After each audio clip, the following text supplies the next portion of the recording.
संभल cold storage हादसे मृतकों की संख्या बढ़ गई है। हादसे में अब तक 6 लोगों की मौत हुई है। मलबे से 11 लोगों को सुरक्षित बाहर निकाला गया है, लेकिन अभी भी कुछ लोगों के अंदर फंसे होने की आशंका है। कोल्ड स्टोरेज में रेस्क्यू ऑपरेशन लगातार चल रहा है। तो बड़ी खबर, संभल कोल्ड स्टोरेज हादसे में मृतकों की संख्या बढ़ गई है।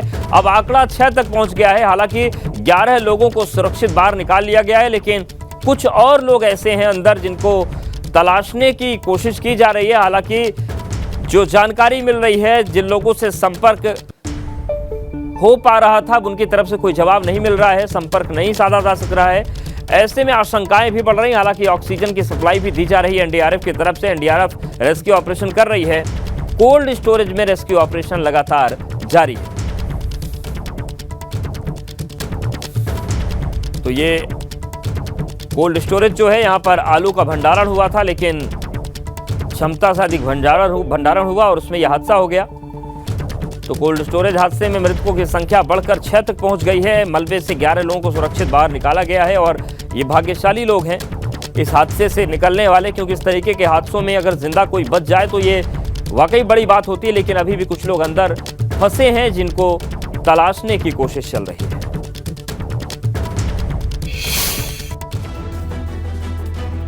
इस घटना में अभी एक एफआईआर दर्ज कर ली गई है। जो यहाँ के मालिक हैं, 2 व्यक्तियों के खिलाफ नामजद व कुछ अन्य व्यक्ति जो इनके सहयोगी हैं उनके विरुद्ध एफआईआर दर्ज की गई है। इसमें से 4 लोगों को अभी पूछताछ के लिए पुलिस के द्वारा डिटेन कर लिया गया है और बाकी जो मुख्य अभियुक्त हैं उनकी अभी तलाश जारी है। वो लोग यहाँ से भागे हुए हैं। तो रेस्क्यू ऑपरेशन चल रहा है, लेकिन चलिए एक बार आपको हम बता देते हैं कि पूरा मामला है क्या। दरअसल संभल में एआर कोल्ड स्टोरेज की छत गिर गई और इस छत के गिरने की वजह से पूरा हादसा हुआ। स्टोरेज में काम कर रहे मजदूर दब गए, जिनमें 6 की मौत हो चुकी है।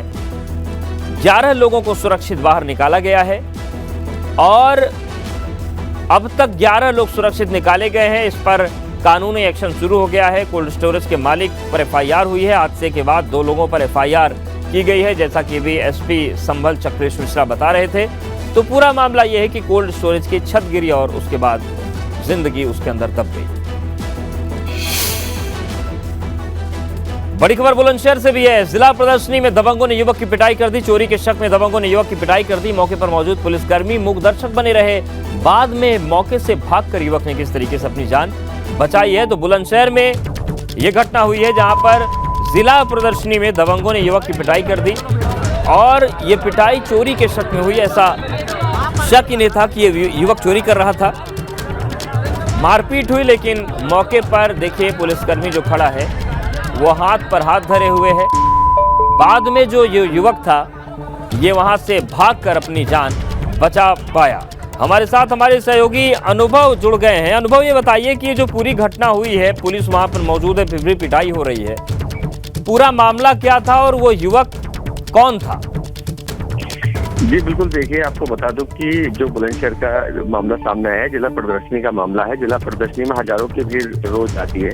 आपको बता दूं कि ये युवक है, इस पर कुछ दबंग युवकों ने चोरी का आरोप लगाते हुए कि इसने पर्स निकालने की कोशिश की। चोरी का आरोप लगाते हुए इसको पीटना शुरू कर दिया। आपको बता दूं कि आप देख सकते हैं तस्वीरों में कि मौके पर 2 पुलिसकर्मी खड़ी है, जबकि एक ट्रैफिक पुलिसकर्मी है, जबकि दूसरा सिपाही है। वो दोनों खड़े हैं और दोनों ही उस युवक को पिटता हुआ देख रहे हो। बल्कि यहाँ तक कि शर्मसार कर देने वाली जो तस्वीरें कैद हुई हैं वीडियो में, आप देख सकते हैं कि किस तरह से पुलिसकर्मी उसकी जान बचाने की जगह खुद उल्टा दबंगों के हवाले करता हुआ पुलिसकर्मी नजर आ रहा है युवक को, और पुलिस के सामने ही कुछ ही दूरी पर ले जाके और लगातार जो दबंग है वो उस युवक को बुरी तरीके से बेरहमी से पीट रहे हैं। और उसके बाद भी जो पुलिसकर्मी है वो सिर्फ खड़ा हुआ मुखदर्शक बना रहा, उसने युवक को बचाने की कोशिश नहीं की।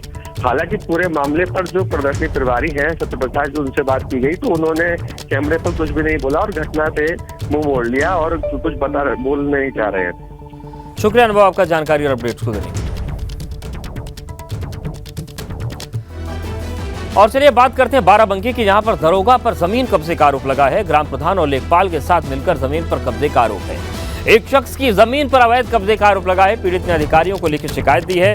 एसडीएम के आदेश को भी अनदेखा करने का आरोप है। तो ये खबर बाराबंकी के है, जहां पर एक दरोगा पर जमीन कब्जे का आरोप लगा है। ग्राम प्रधान और लेखपाल के साथ मिलकर जमीन कब्जाने का आरोप लगाया गया है। एक शख्स की जमीन पर अवैध कब्जे का आरोप है। पूरा मामला क्या है वो हम आपको बता देते हैं कि किस तरीके से आरोप ये सामने आए हैं। मामला ये है कि बाराबंकी में दरोगा पर जमीन कब्जे का आरोप लगा और आरोप ये है कि ग्राम प्रधान और लेखपाल के साथ मिलकर जमीन को कब्जाया गया, जमीन कब्जे का खेल किया गया। एसडीएम का जो आदेश था उसको भी अनदेखी की गई और तमाम चीजों को दरकिनार कर कब्जा किया गया। मैं कई बार थाने और वहाँ भी गया तो दरोगा साहब बोले कि इनको इतना मारूंगा तो तुम्हारा दिमाग सही हो जाएगा, तुम्हारा कब्जा उब्जा वहाँ पर नहीं है। राठौर दरोगा है और कोतवाल साहब। हमारे रास्ता नहीं है सर, हमको किसी तरह प्रधान जी उधर बाउंड्री खुदवा रहे हैं तालाब की, और नेकपाल साहब जो है तो जब पुलिस फोर्स भेजते हैं उसके बाद नेकपाल साहब जाते हैं और हमारे लोगों को कहते हैं गुंडा हैं, बदमाश हैं। और सर हम 10 दिन से हम घर को नहीं जा पाए हैं। बड़ी खबर है, उमेश पाल हत्याकांड मामले में एसटीएफ को बड़ी कामयाबी मिली है। नेपाल के कपिल वस्तु में शूटर्स को पनाह देने वाला गिरफ्तार हो गया है। एसटीएफ ने कयूम अंसारी को गिरफ्तार कर अपने साथ ले गई। कयूम पर शूटर्स को पनाह देने और सीमा पार कराने का आरोप है। तो बड़ी खबर, उमेश का पाल हत्याकांड मामले में एसटीएफ को एक बड़ी कामयाबी मिली है और ये कामयाबी निर्णायक साबित हो सकती है। कामयाबी ये है कि नेपाल के कपिल वस्तु में शूटर्स को पनाह देने वाला गिरफ्तार हो गया। एसटीएफ ने कयूम अंसारी को गिरफ्तार करके अपने कब्जे में ले लिया है। कयूम पर ही शूटर्स को पनाह देने और सीमा पार कराने का आरोप लगा है। तो बड़ी खबर है, नेपाल के कपिल वस्तु में शूटर्स को पनाह देने वाला गिरफ्तार किया गया है। तो यहां से उम्मीदें बढ़ती है कि शायद अब 20 से 21 दिन बीतने के बाद हो सकता है कि शूटर्स कुछ पता चले, क्योंकि अभी तक शूटर्स हत्थे नहीं चढ़े हैं। लेकिन नेपाल के कपिल वस्तु से बड़ी खबर है, शूटर्स को पनाह देने वाला गिरफ्तार हुआ है। एसटीएफ ने कयूम अंसारी नाम के शख्स को गिरफ्तार किया है और कयूम पर ही शूटर्स को पनाह देने और सीमा पार कराने का आरोप है। तो उमेश पाल हत्याकांड जो प्रयागराज का, इस मामले में एसटीएफ को पहली बार एक बड़ी कामयाबी मिली है। नेपाल के कपिल वस्तु में शूटर्स को पनाह देने वाला गिरफ्तार कर लिया गया है। एसटीएफ ने कयूम अंसारी नाम के इस व्यक्ति को गिरफ्तार कर लिया है। तो कयूम पर शूटर्स को पनाह देने का आरोप है, सीमा पार कराने का आरोप है। और अब ये देखने वाली बात होगी कि कयूम अंसारी की गिरफ्तारी के बाद शूटर्स पर शिकंजा कितना कसा जा सकेगा। और बड़ी खबर मथुरा से है, डीएम ने 40 अधिकारियों को नोटिस थमा दिया है। काम में लापरवाही बरतने पर अधिकारियों को नोटिस दिया गया है। मथुरा के डीएम का नगर आयुक्त, सीडीओ को नोटिस। मथुरा के डीएम ने सीएमओ, सचिव, एमबीडीए को नोटिस जारी कर दिया है। काम में लापरवाही बरतने पर एसपी देहात को भी नोटिस उन्होंने जारी कर दिया है। तो मथुरा के डीएम ने बड़ी कार्रवाई की है और कार्रवाई ये है कि 40 बड़े अधिकारियों को नोटिस जारी किया गया है। काम में लापरवाही बरतने पर अधिकारियों को नोटिस दिया गया है।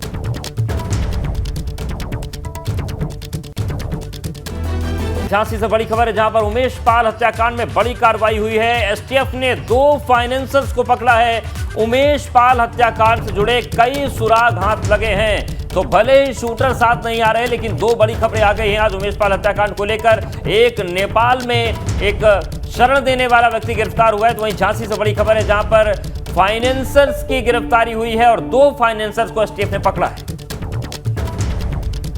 झांसी से ये बड़ी खबर, उमेश पाल हत्याकांड में लगातार कार्रवाई चल रही है। शूटर्स की तलाश में छापेमारी की जा रही है हर उस जगह पर जहां से भी पुलिस को सुराग मिल रही है। एसटीएफ की टीम लगी हुई है। तो ये बड़ी खबर यहां सामने आई है। एसटीएफ ने 2 फाइनेंसरों को दबोच लिया है। अब इनसे भी पूछताछ की जाएगी। उमेश हत्याकांड से जुड़े कई अहम सुराग हाथ लग रही हैं। और हमारे साथ हमारे सहयोगी चंद्रकांत जुड़ गए हैं। चंद्रकांत, क्या जानकारी मिल रही है, ये कौन लोग हैं और कहां से इन पर एसटीएफ इन तक पहुंच पाई? अब देश हम अपने दर्शकों को बता दें कि ये जो 2 लोग पकड़े गए हैं, ये पेशे से ठेकेदार हैं और झांसी से करीब 20-22 किलोमीटर दूर पारीछा के आसपास रहते हैं। एक बेतवा विहार कॉलोनी से पकड़ा गया है और दूसरा पारीछा कॉलोनी से पकड़ा गया है। ये दोनों पारीछा थर्मल पावर के आसपास ही ठेकेदारी करते हैं और इन पर शक है कि इन लोगों ने उनको फाइनेंस किया है, अतीक के गुर्गों को फाइनेंस किया है। और ये जो कार्रवाई हुई है, ये बीते 2 दिन पहले की रात्रि से कार्रवाई चल रही है। और एसटीएफ ने जब कार्रवाई की है तो झांसी पुलिस को भी इस चीज की जानकारी नहीं थी। कल हमने झांसी पुलिस के आला अधिकारियों से इस संबंध में बातचीत करने की कोशिश की तो उन्होंने इस पूरे मामले से अनभिज्ञता जाहिर कर दी। अपडेट। शुक्रिया चंद्रकांत आपका जानकारी और अपडेट को देने के लिए।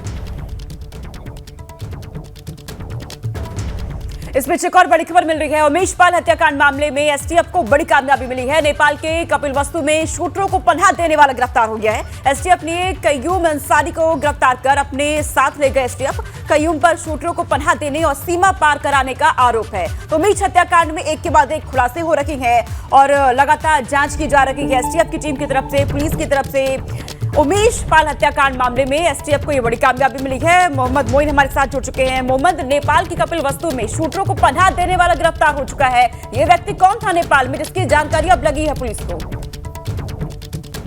देखिए, उमेश पाल शूटआउट केस में जो शूटर शामिल थे वो लगातार फरार चल रहे हैं। 5 लाख रुपए इनाम घोषित किए जाने के बावजूद उनका कोई पता नहीं चल रहा है। ऐसे में जांच एजेंसियों को इस बात का शक था कि ये जो शूटर थे उनमें अतीक अहमद का बेटा असद भी शामिल है। वो नेपाल जाकर कहीं छिपे हो सकते हैं।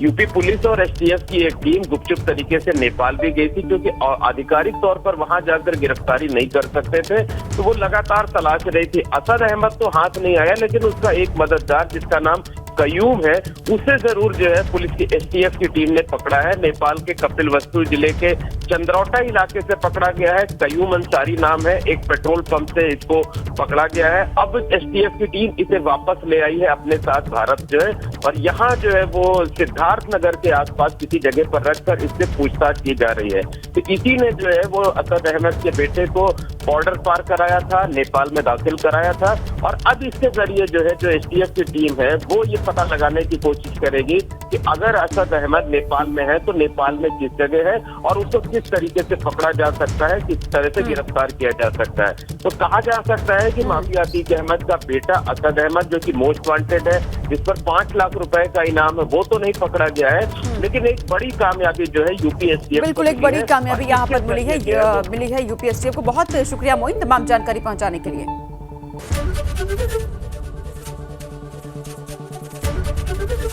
एबीपी गंगा, खबर आपकी, जुबान आपकी।